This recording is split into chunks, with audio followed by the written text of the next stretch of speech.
গত 2 পর্বে আমরা অলসতা ভেঙে নিজের ভেতরের আগুনকে জ্বালানি বানাতে শিখেছি। আপনি এখন ফোকাসড, আপনি কাজ শুরু করেছেন। কিন্তু ঠিক এই সময়েই আপনার জীবনে সবচেয়ে বড় বাধা হয়ে দাঁড়াবে। কারা জানেন? আপনার খুব কাছের কিছু মানুষ, আপনার তথাকথিত বন্ধুরা।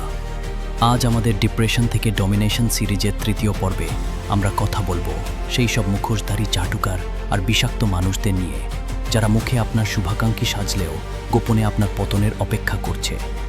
সাইকোলজি বলে একজন সফল মানুষকে ডিপ্রেশনে ফেলার জন্য বাইরের কোনো শত্রুর প্রয়োজন হয় না, তার নিজের চারপাশের বিষাক্ত সার্কেলই যথেষ্ট। এরা কারা?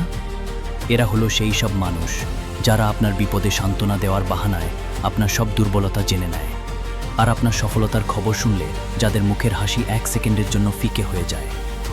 এরা আপনার সামনে চাটুকারিতা করবে, কিন্তু আপনার পেছনে বিষ ঢালবে। এই বিষাক্ত মানুষদের চেনার একটা সহজ সাইকোলজিক্যাল ট্রিক হলো, খেয়াল করবেন, আপনি যখনই নিজের জীবন বদলানোর কোনো বড় সিদ্ধান্তের কথা তাদের বলবেন, তারা সরাসরি বাধা দেবে না, বরং অত্যন্ত সূক্ষ্মভাবে আপনার মনে সন্দেহের বীজ বুনে দেবে। বলবে, আরে ভাই, এত কষ্ট করে কি হবে? আমাদের দিয়ে এসব হবে না। আজ এই 3য় পর্বে এসে আপনাকে একটা কঠিন সিদ্ধান্ত নিতে হবে। যদি জীবনে ডমিনেট করতে চান, তবে নিজের এই টক্সিক ইনার সার্কেল ছিঁড়ে টুকরো টুকরো করে ফেলুন। মনে রাখবেন, 100টা ছাগল নিয়ে যুদ্ধ জেতা যায় না, কিন্তু একটা সিংহ একা পুরো জঙ্গল শাসন করতে পারে। যে বন্ধুরা আপনার ফোকাস নষ্ট করে, আপনার মূল্যবান সময় অপচয় করায় আর আপনাকে অলসতার দিকে টানে, তারা আপনার বন্ধু নয়, তারা আপনার ক্যারিয়ারের ঘাতক। এদের জীবন থেকে এমনভাবে ব্লক করুন যেন আপনার সফলতার আওয়াজ ছাড়া আপনার কোনো অস্তিত্বই তারা আর টের না পায়। একা চলতে শিখুন, একাকিত্বকে নিজের শক্তি বানান।